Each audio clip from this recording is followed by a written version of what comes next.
Want to sell homemade food in Mississippi? I'll cover exactly what you need to know, from food safety training to what you can legally sell to labeling.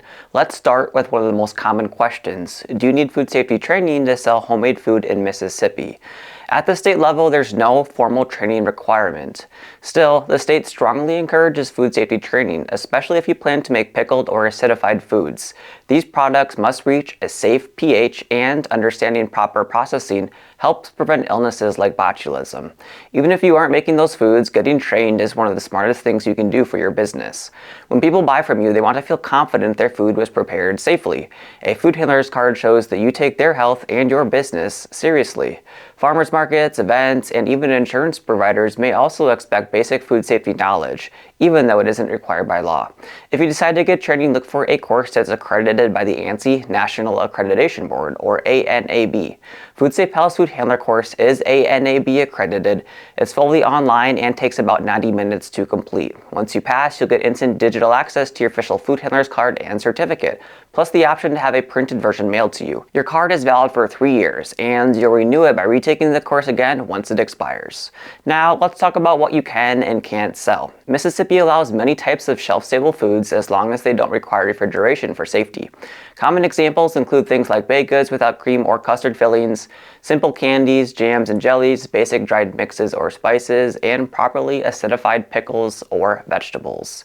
Potentially hazardous foods such as anything made with dairy that must stay cold, any type of meat or poultry product, cooked items like beans, rice, or vegetables, pressure canned foods like low acid canned vegetables, and beverages or liquid foods of any kind are not allowed. Basically, if a product must be kept cold or hot to stay safe, or requires pressure canning, it cannot be sold as a cottage food in Mississippi. You can sell your products directly to people within the state from your home, at farmers markets, at county fairs, and at similar in-person events.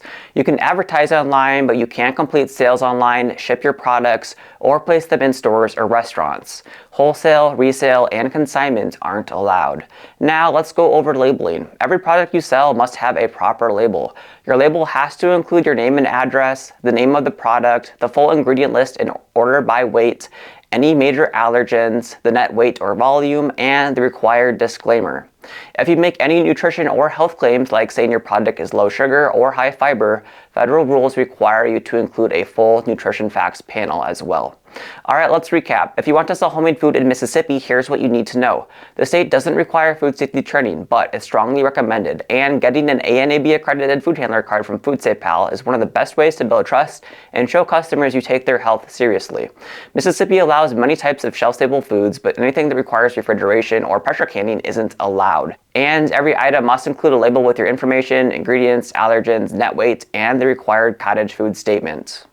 Ready to start selling your homemade goods with confidence? Visit foodsafepal.com to get your Mississippi Food Handlers card online in about 90 minutes.